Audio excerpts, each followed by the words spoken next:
Hello friends, welcome back to my YouTube channel PD tech math. तो आज की इस लेक्चर में हम डिस्कस करने वाले हैं डॉक्टर राम मनोहर लोहिया अवध यूनिवर्सिटी में अभी जो पीएचडी में जो एडमिशन हुए हैं। तो कल ही एक नोटिस निकल के आया है और उस नोटिस ने सबको गुमराह करके रखा हुआ है कि पहले क्या होता था। मैं ये बता दूं पहले तो आपको, जब राम मनोहर लोहिया अवध यूनिवर्सिटी में इससे पहले जब पीएचडी होती थी तो सबसे पहले वहाँ पे जो प्री कोर्स वर्क है वो होता था।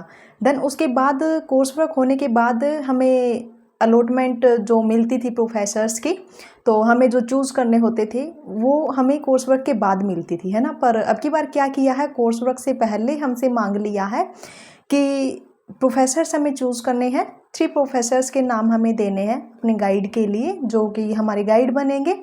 तो उसके बाद रजिस्ट्रार को मेल करनी है, देन हमें पता चलेगा कि हमें कौन सा गाइड अलॉट हुआ है। ठीक है। अब कन्फ्यूजन ये है सबसे पहली तो कि हम कैसे पता करें, हम कैसे कांटेक्ट करें प्रोफेसर से, और कैसे पता करें कि उनका रिसर्च एरिया वही है जिसमें हमारा इंटरेस्ट है। तो उसके लिए जो फर्स्ट ऑप्शन है एक तो यही है कि जैसे प्रोफेसर्स का नाम लिखा हुआ है, अपने सब्जेक्ट में जाइए, नीचे आपको प्रोफेसर्स के नेम मिलेंगे एंड उसके आगे कॉलेज नेम मिलेगा।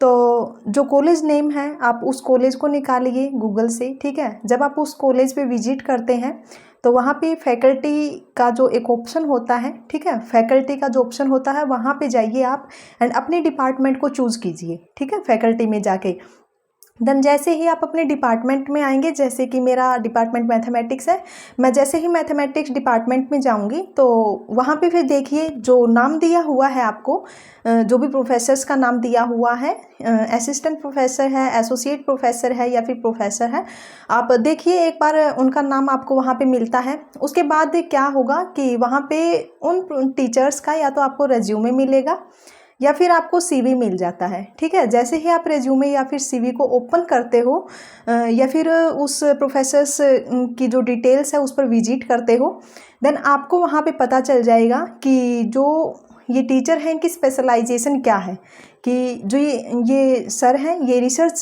किस टॉपिक में करवाते हैं।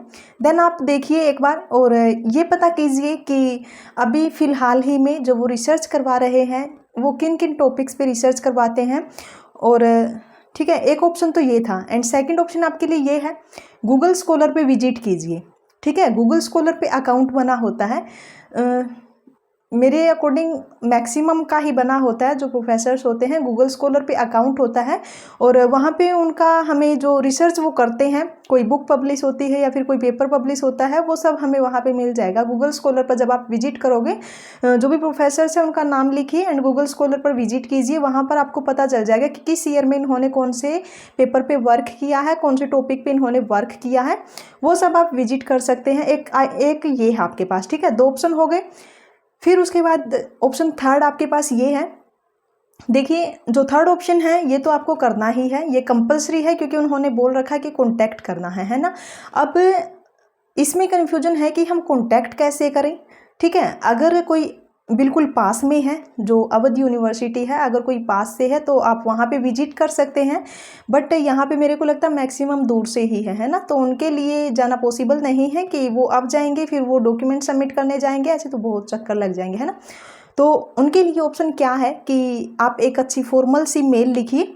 ठीक है, अब जो मेल लिखनी है आपको, उसमें जो भी आपका इंटरेस्टेड टॉपिक है जिसमें आप रिसर्च करना चाहते हैं, ठीक है, लेकिन याद रखिएगा जब आप मेल लिखते हो उससे पहले आपको पता होना चाहिए कि जिस प्रोफेसर्स को आप मेल लिख रहे हो उसका जो रिसर्च टॉपिक है, जो उसकी स्पेशलाइजेशन है वो क्या है, क्योंकि अगर आपने बिल्कुल ही अपोजिट लिख दिया तो वो पॉसिबिलिटी कम हो जाती है कि वो आपको ले। ठीक है, तो इसीलिए मैंने कहा एक बार आप विजिट ज़रूर कीजिएगा जो कॉलेज की जो वेबसाइट है, उसके बाद फैकल्टी में जाइएगा और टीचर्स की डिटेल निकाल लीजिएगा। ठीक है, गूगल स्कॉलर पर आप जा सकते हैं, वहाँ पे भी आपको मिल जाएगा। देन उसके बाद ही आप क्या करना, उनको मेल करना, एक फॉर्मल वे में आपको मेल करनी है, वहाँ पे आपका इंटरेस्टेड टॉपिक लिखना है, अपने बारे में बता दीजिएगा कि ऐसे ऐसे ये नाम है, रोल नंबर है, जो भी आपका। ठीक है, ये सब आपको लिखना है। और अगर आपके माइंड में कोई टॉपिक है, ठीक है, लाइक एज कोई ऑब्जेक्टिव अगर आपने कोई तैयार कर रखा है कि हाँ जी मेरे को इस पे वर्क करना है, एक ऑब्जेक्टिव है, 2 ऑब्जेक्टिव है या फिर 3 ऑब्जेक्टिव है। वैसे तो ऑब्जेक्टिव क्या होते हैं मैं बताती हूँ आपको। जब कोर्स वर्क के बाद अपनी सिनॉप्सिस होती है, ठीक है, सिनॉप्सिस में अपने ऑब्जेक्टिव फाइनल होते हैं। आई थिंक 4 ऑब्जेक्टिव होने चाहिए, 3 to 4 ऑब्जेक्टिव होने चाहिए। तो वो आपके क्या होते हैं, सिनॉप्सिस में फाइनल होते हैं, ठीक है, याद रखिएगा सिनॉप्सिस में वो फाइनल होते हैं। बट इन्होंने पहले ही कह रखा है कि रिसर्च ऑब्जेक्टिव, तो आपको 1 या 2 टॉपिक तो आपको लिखना पड़ेगा कि ये मेरा इंटरेस्टेड टॉपिक है, ठीक है, और मैं इनमें रिसर्च करना चाहती हूँ या चाहते हैं जो भी, ठीक है, वो आप लिख दीजिएगा वहाँ पे, अपने डिटेल्स लिख दीजिएगा। एंड उसके बाद आपको लास्ट में ये भी मेंशन कर देना है कि अगर आप इंटरेस्टेड है ये रिसर्च करवाने में तो आप मेरे को बता दीजिए कि अगर आप कॉल कर सकते हैं, मतलब अगर आप बात कर सकते हैं तो मेरे को अपना कॉन्टैक्ट नंबर दीजिए एंड एक टाइम बता दीजिए, मैं उस टाइम पे कॉल कर लूँगा, ठीक है, या फिर कॉल कर लेंगे जो भी। तो डायरेक्ट कॉल मत करना, एक तो ये चीज़ याद रखना। मान लो बाई चांस अगर उन्होंने आपको ले भी लिया, ठीक है, एज ए रिसर्च स्कॉलर, बाद में ये दिक्कत देती हैं ये चीज़ें। इनफॉर्मल वे में कुछ भी नहीं करना है। यहाँ पे आप सुपरवाइज़र गाइड चूज करने वाले हो तो सब कुछ फॉर्मल होना चाहिए, ठीक है। आपको मेल भेजनी है, डायरेक्ट कॉल नहीं करनी है, ठीक है। पहले उनसे परमिशन लेनी है कि हम कॉल कर सकते हैं या फिर नहीं, और अगर कर सकते हैं तो आप टाइम बता दीजिए एंड अपना कॉन्टैक्ट नंबर दे दीजिए। वैसे तो कॉन्टैक्ट नंबर आपको मिल जाएगा, ईजिली आपको मिल जाएगा, कॉलेज की वेबसाइट पर कोई प्रॉब्लम नहीं है, बट ऐसे अच्छा नहीं लगता हम डायरेक्ट कॉल करते हैं। बट अगर कोई जानकार है, ठीक है, जिसका अगर कोई जानकार है टीचर, आप उनसे डायरेक्ट कॉल कर सकते हैं। बट हम जिनको जानते ही नहीं, नाम दिया हुआ है, उनके पास डायरेक्ट कॉल नहीं करते, ठीक है। अब ये हो गया आपके पास। अब बारी आती है कि हम रिसर्च टाइटल, रिसर्च ऑब्जेक्टिव ये कैसे फाइनल करेंगे, है ना। तो देखिए आपका जो भी टॉपिक है, इंटरेस्टेड टॉपिक जो भी है, तो उसी में से निकल के आते हैं रिसर्च ऑब्जेक्टिव, ठीक है। जो भी आपका इंटरेस्टेड टॉपिक होता है उसी में से निकल के आते हैं, ठीक है। जो ऑब्जेक्टिव होते हैं वो कुछ अलग नहीं होते हैं। तो आप 1 या 2 या फिर 3 जो भी आपके इंटरेस्टेड टॉपिक आपके हो वो आप लिख सकते हो, ठीक है, मेल में। फिर आपको क्या करना है, रिस्पॉन्स आई थिंक आ जाएगा 1 या 2 दिन में आ जाना चाहिए, या फिर उसी दिन भी आ सकता है रिस्पॉन्स, तो अगर वो इंटरेस्टेड होंगे लेने में। नहीं तो आपको क्या करना, अगर उनकी तरफ से रिप्लाई नहीं आता है 1 या 2 दिन में, तो आपको अदर जो प्रोफेसर्स हैं उनके पास मेल करनी है, ठीक है। और अगर उनका रिप्लाई आ जाता है, आप उनसे बात कर लेते हैं कि हाँ जी हम वर्क कर लेंगे, ठीक है। उसके बाद आपको क्या करना है, जो रजिस्ट्रार की मेल दे रखी है वहाँ पे मेल करनी है, अपना रिसर्च टाइटल वहाँ पे लिख देना है। देन उसके बाद अपना रोल नंबर वगैरह जो भी हो वो सब वहाँ पे मेंशन कर देना है, ठीक है। एंड जो आपको प्रोफेसर्स की प्रेफरेंस देनी है फर्स्ट पे वही रखना है जिसको आप बिल्कुल फर्स्ट पे चाहते हो, है ना, कि हमें यही मिले, फर्स्ट पे उनको रखना है, ऐसे सीरियल वाइज, फिर सेकेंड, फिर थर्ड, ठीक है। ओके, ये चीज़ें आपको मेंशन कर देनी है। यही था मेनली तो, कि रिसर्च टाइटल, रिसर्च ऑब्जेक्टिव हम कैसे फाइनल कर सकते हैं।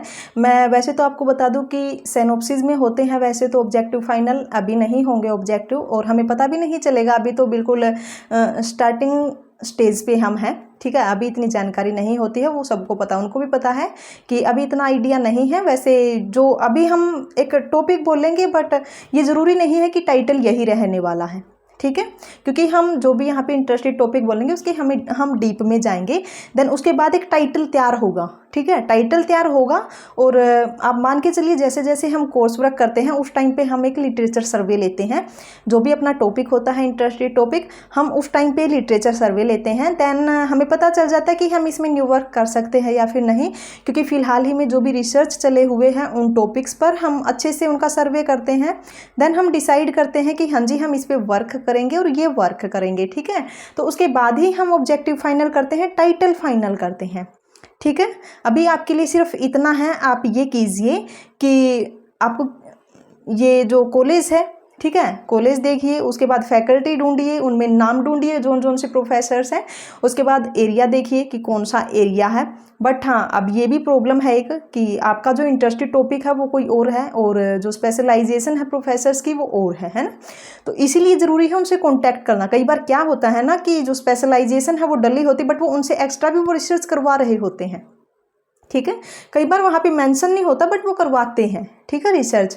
इसीलिए ज़रूरी होता है उनसे कांटेक्ट करना, एक मेल लिखना, अच्छी फॉर्मल सी एक मेल लिखना, ताकि वो आपको अच्छे से समझा सकें कि हाँ जी हम इस पे वर्क कर सकते हैं। क्योंकि जो रिसर्च होता है ये नहीं होता कि हम अकेले करेंगे या फिर वो प्रोफेसर्स अकेले करेंगे। ये होता है कि हम अपने आइडियाज़ देते हैं, प्रोफेसर्स हमें कुछ बताएंगे, हम अपने आइडियाज़ सामने रखेंगे, ठीक है, देन रिसर्च होगा, ठीक है। तो इसीलिए आप डायरेक्ट कॉल मत कीजिएगा, पहले आप मेल सेंड करिएगा। और वो मैंने बता ही दिया कि अगर अपना कोई जानकार है तो उनसे हम कर सकते हैं, बट उनसे भी सोच समझ के अच्छे से बात करना, ठीक है।